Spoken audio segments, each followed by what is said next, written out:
like a boss. Hello? All right, what's going on, man? Okay. Something's wrong with the camera. I can't see, but I'll just talk anyway. Do you think distance makes the heart grow fonder? What? Repeat that? Distance. Does distance make the heart grow fonder? Yes, it does. Hello? It does. Why? Wait your turn, lady. Sorry, I didn't mean it that way. Okay. sorry. Why do you ask that? Because there's this guy, I've been seeing him for like a while. It's not even a relationship, it's just a situationship. But I kind of interested in him, but every time he like hits me up or something, it's like this big old huge ordeal. And like, what do you mean huge ordeal? Like,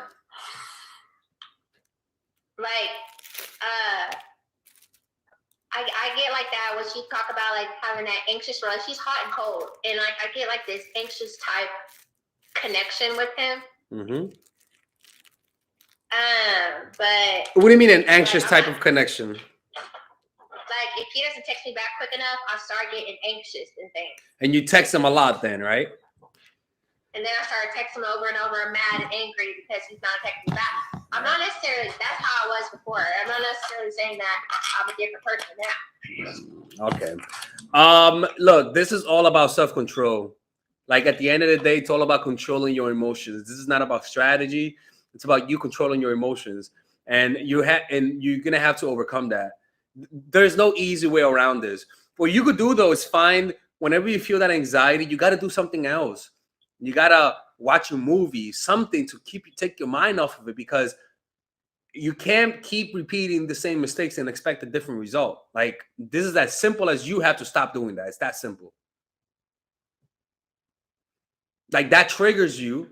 There's a trigger point, and you keep reacting the same way. You have to change your reaction. So find something else to do next time you feel that way. There's just no other way around it. So a lot of stuff that I teach is all about emotional management, being able to regulate your emotions. If you cannot control your emotions, you cannot control your actions, you cannot control your thinking, and you cannot control the destiny of your life, right? So a lot of the problem is that a lot of people feel emotions and they struggle with it because they think that they don't have no other choice, right? So let's say they feel angry, right? The natural reaction of anger is what? To express your anger. The reason why you express your anger is because the expression of your anger relieves the anger. So the truth is that it's not that you're angry, but rather you're trying to feel better. And so you're expressing that anger. And that expression of the anger is you feel better through applying a concept, which is if I do this, I'll feel better. And as a result, you experience the anger, you express it, and you feel better, quote unquote. But the cure becomes worse than the disease, which is it just makes you even angry because you're suppressing it. You're not fixing the problem, you're suppressing it. So the best way so I learned this tactic through using the pen and paper, through learning how to talk to girls. Where when you get rejected, your mind immediately creates an image in your mind of you getting rejected, and suddenly that emotion causes you to feel rejected, right? So what I began doing is every time, for example, like when I wanted to text a girl back, right? When you're trying to text somebody and you feel the anxiety to want to text them back fast, I began writing down the sensation of my anxiety to text a girl fast, to respond fast. So this is what I began doing, right? I began to write down, for example, I will write down, like every time I felt needy, right? That was my cue. I feel needy. Okay, time to write down. So I would get my pen and paper, right? Make sure to get a nice pen and a nice piece of paper. You can't suck. It has to be nice, right? All you gotta do is feel the sensation of whatever emotion you're feeling, right? For example, right now I feel hungry, right? I feel hungry right now, right? So I would write down stomach empty, right? And then I will write down the effects of that emotion, of that feeling. Headache, but not just headache, but the sensation of the headache. Thumbing feeling in my temple. I will write down the tension that the hunger causes, tension in my shoulders.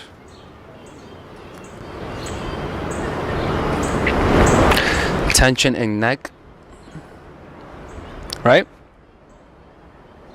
And so and then you go into any emotion. Like if you feel anger, you write down the physical sensation of anger. Like you write it down slowly. Make sure to write down in a very slow and deliberate manner. Take pride in how you write it. Make that shit look pretty, because it's not because you're making it look pretty, but because the slower you write on it, the longer you are aware of the raw physical sensation of that thing you call anger, whatever emotion that might be. That could be neediness, that could be insecurity, that could be inferiority, whatever it is. Don't focus on the label, inferiority, needy. Focus on the sensation. Stress here, sensation here, anger. Stiffness here, stiffness there, and all that sort of stuff. Why? Because you're going into the raw experience. You see, and the beauty about writing is because if you type it fast. You see, but if you write it, it forces you to stay in that emotion for a long period of time, right? And so what tends to happen is that you begin to notice that your what you call anger, what you call neediness, is really a conglomeration of physical sensations. That's what it is, a conglomeration of physical sensation. But the problem is that you're just not looking at each sensation because you call it pain. So you rather than observing the sensation, you just say, I feel angry. Right, and because of that, you just look into the cause of your anger. That diverts you from observing the actual experience of the anger. You see, so the more you do this, what's going to happen is that because you're going into the raw experience rather than going into the mental, the conceptual representation of your experience, you actually allow your body to process it. You're not suppressing anymore. So you're writing it down, and you're going to notice is that if you do it for 5 minutes, then do it again for another 5 minutes, and you notice that the tension actually lowers. So suddenly, if that one thing you call anger, which was the first part, it's not anger no more because the muscles are relaxed. Can you find anger? You can't find anger anymore. You're gonna find relaxation. Now you might have the thoughts of anger, right? It's almost like a spinning wheel. You stop it spinning, and it's still gonna keep spinning because it's momentum, but it's slowing down. You're gonna see the thoughts there, but not gonna be animated. You're gonna feel the thought of fuck him, I hate him, right? But there's no emotion to it, so it's like slowly gonna keep going away. But you're gonna return your attention not to the thoughts, but to the sensation. Yeah, it's relieved. Yeah, it's lowered, but write it down. My neck feels a lot more relaxed. My body feels this. I feel a tension in my chest, but it's not as tense. It's very light. You see, so it's kind of like you're sketching out your sensation, but not through sketching, but through writing it. And so that's what being present is. You're going into the raw experience, not into the mental label and the mental representation of your experience. That's how you just use a pen and paper every single day. If you struggle meditating, just use this as a way to meditate. To find a couple minutes a day, certain times a day, in the morning, whatever. Say, okay, I'm gonna write down my sensation for 5 minutes. You just write it down. I use this. I actually do this. And you know what? It's okay if you don't do it often. I don't do it often. I fuck up in it sometimes. You know, there's some days I don't do it. But every time I do it, I feel good. You see? And you could just do this for a specific problem. Like find a cue. Like for example, if you're noticing that you feel the needy compulsion to always creep on your guy, like look at his Facebook or whatever. It's okay. Like, just go into the experience. Literally, okay, be like, okay, I feel creepy right now. All right, let me observe the sensation of needing to know what he's doing, who's the bitch, and all that sort of stuff. So you notice tension here, tension there, thoughts there. I feel anger here. How does that anger feel like? It feels like a sensation here. This sensation is causing this part of the neck to feel tense. You write it down, right? And you keep noticing it. And you're allowing your body to how am I gonna say this, to filter, to clean out the creepiness in you per se, like to take away the negative emotions. And that's how you do it. And slowly but surely, those things that were unconscious become conscious, and when you become conscious, they dissolve. And that's how you allow your body to deal with those emotions. Because in the past, you were dealing with them with thoughts. And those thoughts were creating more thoughts. You feel shitty and you try to feel better to blame somebody else. But now you go into the raw experience. There's no blame. There's no victim. There's only a sensation. And that's what it is. So you're removing the labels of your experience. You're not calling it bad. You're not calling it good. It just is. It's a physical sensation. So there's nothing such thing as bad. Because when you feel bad, what happened? Go into that experience. Oh, bad feels this, bad feels that. And you feel it. This also works. And this is the most important thing. Actually, even doing it for your good sensations. When you feel pride prideful. Go into the experience of feeling pride, because that pride is also your source of unhappiness. Because when you don't have that, there is an emptiness, and there is an emptiness that's left, that's causing you to feel pain. So you try to fill that emptiness with something else that causes pride. You see, so you go into that pride, feel how it feels not to have that pride thing, not to derive self-esteem from that pride, and then notice that sensation.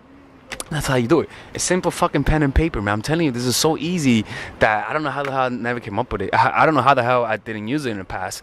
But yeah, that's how you do it, man. Anyways, it's Alex from Mindful Attraction. I hope you guys have a good day. If you want one-on-one coaching, I give relationship advice. I know, right? Spiritual advice and all that sort of stuff. Take care and have a great day. Bye-bye. All right, ladies. So finally, I have released my second course for women, which is natural chemistry. This course is a 5-week course. 5-week course where every week you're gonna get a new set of videos based on specific issues. This course is all about how to create and maintain the attraction in any man. This will help you create love. This will help you deepen the love with your man. This is not about manipulation. This is not about playing games. This is genuine, natural chemistry. No more short-term partners, no more being fooled. Why? Because I will reveal to you not only how to create attraction in the first week, but also how to understand male nature, how to understand their tricks, how to prevent from being too attached, signs that he's the wrong guy, signs that he's a narcissist, signs that he's a mama's boy, signs that he's an emotionally available guy, emotionally unavailable guy. We go over everything. We go over this third week, setting boundaries. We go over the third week, controlling your emotions, right? Setting boundaries, fourth week. Fifth week, embracing your masculine and the feminine, right? And on top of that, I have over 10 different bonuses. 10 different bonuses, my Lord have mercy, right? With a money back guarantee.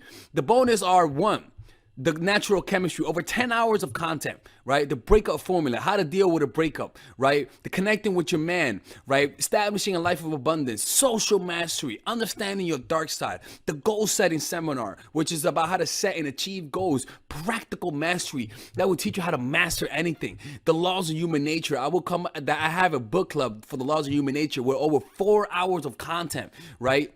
The transformational seminar in a pocket, which is my mindfulness seminar, and the Chase audiobook. This originally is $1,800, but you get it starting at $97, ladies and gentlemen, right? $97. We have different packages, but all of this starts at $97. And you know what? You can check it out for free if you want. Yeah, for all the freeloaders, I have free videos just for you. Free videos, all right? So you could just check it out for free, and then you could get out. Nothing wrong with that, all right? So, and on top of that, it comes with a 30-day money-back guarantee. No questions asked. That's right. No questions asked. I don't mind. I just want you guys to check it out, because I know when you take one look, you're going to want to buy it. I can promise you. Just like my other course, the psychological game of attraction, it was a hit. You're gonna love this one. This one is not about manipulation. This is genuine natural chemistry. Order it now. All right. I'll see you guys inside. Peace out.